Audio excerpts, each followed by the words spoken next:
Peace to the hip hop on the grind world. Welcome to another edition of Raps Reviewed. My name is The Overwrite, the man who controls the hype, and the music or the projects that we are going to be taking a look at today is new music from Cassper Nyovest with his project or album titled Solomon. Let's go.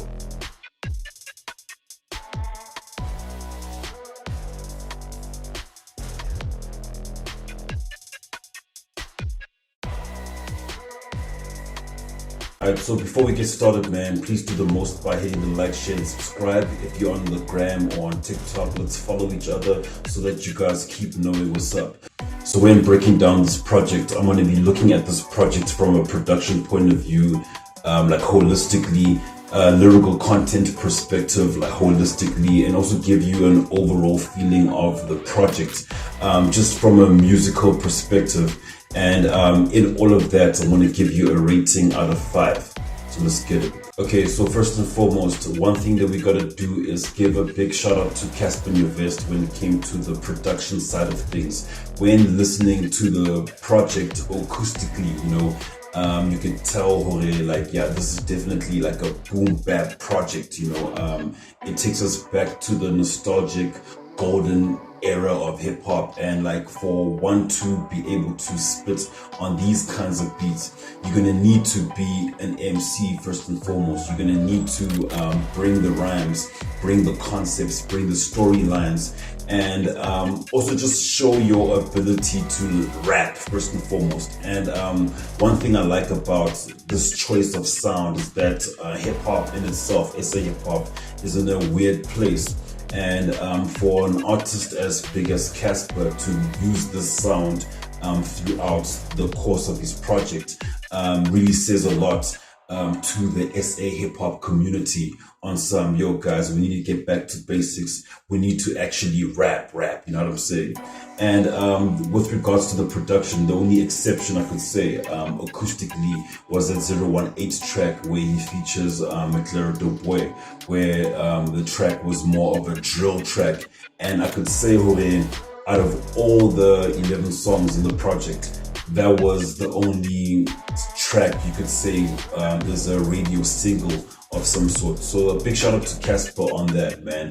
And as to whether or not he killed those beats, we're gonna talk about it in the lyrical side. Okay, so when talking about the lyrical content of this project in a holistic sense, I didn't feel like there was a single whack track, number one. There was nothing worth skipping in that project. You could listen to every single track from the beginning to the end, and you can listen to it more than once. In fact, me doing this review, this came after like the 4th listen of this project.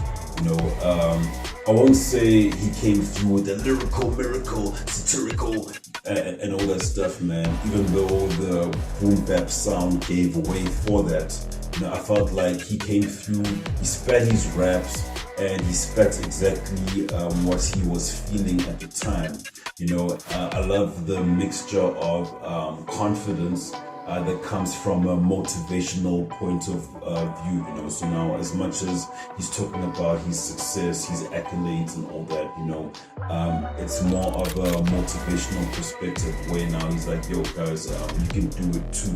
The first track, he was basically reflecting on where he started to like where he is now and all that, talking a whole lot of talking a lot about like the past and what like led to him to be where he's at right now, you know what I mean? That next track was also my favorite, man. Job Bless. I love that, man. I love that beat, man. That beat makes me want to actually get on the microphone and like jog, man. Like, that beat was crazy.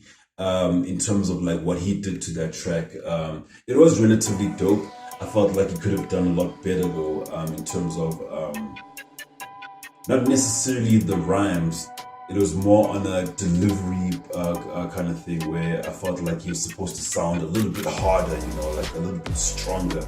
The other tracks were really, really dope as well. I love that track where there was that sample as well, man. Ever Changing Times. Oof, man, that song was beautiful. I think out of that whole project, that was my one favorite song where I'm like, damn, I can listen to this forever. You know, that sample game was crazy, and also like the concept and all that. You know, another track that was really dope as well was the Candlelight track, where he's paying homage to AKA showing love to Costa Titch and a lot of other people that we lost. You know, that was a dope track. I love how the sound as well, man, and his perspective as well, man. The love tracks, I think Cassper's always dope. He's always been nice with the love jams, you know, and he kills it, so to speak, man. You know, it also gives us a glimpse into like where he is in his like romantic life and all that. You know, it's really dope. The 018 track, I could say that track could be the lead, or is the lead single when it comes to this project. You know, out of this project, I could say, oh yeah, this is the track that's going to be playing all over radio, man. I love what McLaren did there, you know what I mean? And one thing I like as well about that track is that like people are gonna talk, we're gonna be on some, yeah, McLaren killed Cassper, Cassper killed McLaren, and at the same time they both came through and did the most for the track. It wasn't really about who killed who in this joint, you know. They both came together and represented the hood, you know what I'm saying? And yeah, man, also the other tracks leading towards the end of the project were really, really dope as well, man. I really enjoyed the project, I'm not gonna front, you know. Obviously, as a traditional hip-hop boom bap nigga, I'd expect more on a lyrical front, you know, where I felt like he could have had other features, you know. He could have put on either young people or jumped on with like lyrical MCs, you know, cats like P.O. or P.O, you know, and yeah, like Pretty Ugly, you know, it would have been dope for Pretty and Cassper to jump on this project because of like that former fight, right? As well as that sound was also a Pretty Ugly kind of sound, you know what I mean? So I would have loved to like hear that.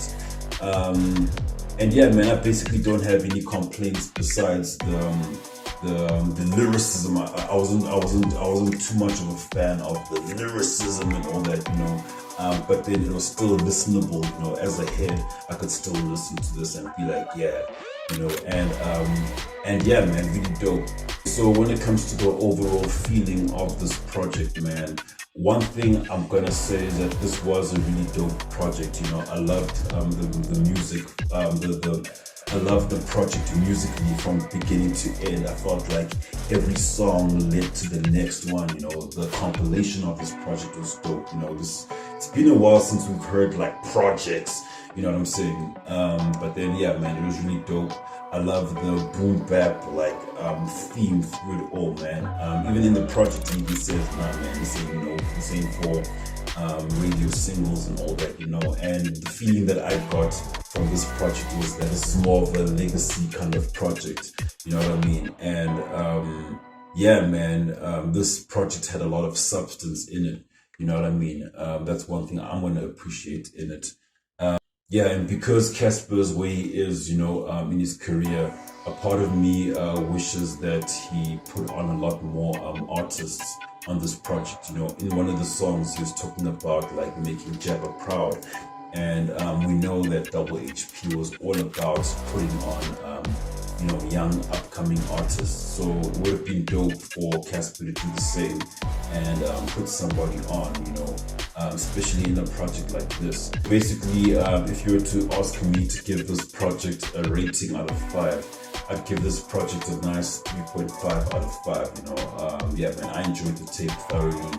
I just felt like lyrically it could have been stronger, and in a lot of the songs in the project, I felt like he could have delivered differently, you know.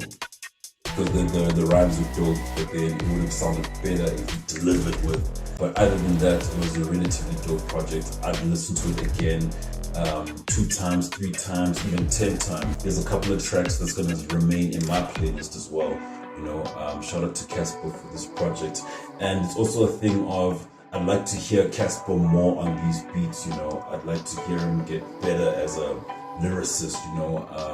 Because now, yeah, man, he's in a position where he's making more money than music in itself, you know what I'm saying? So like he can afford to mess around and just drop projects that are like lyrical.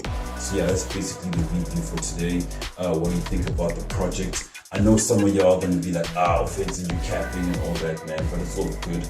I'm cool with that. Just put your comments on the comment section below. And for more on what we do, man, we are SA Hip Hop on the Grizzly Grind. My name is The Overrides, the man who controls the hype, and I'm over and out. Word up.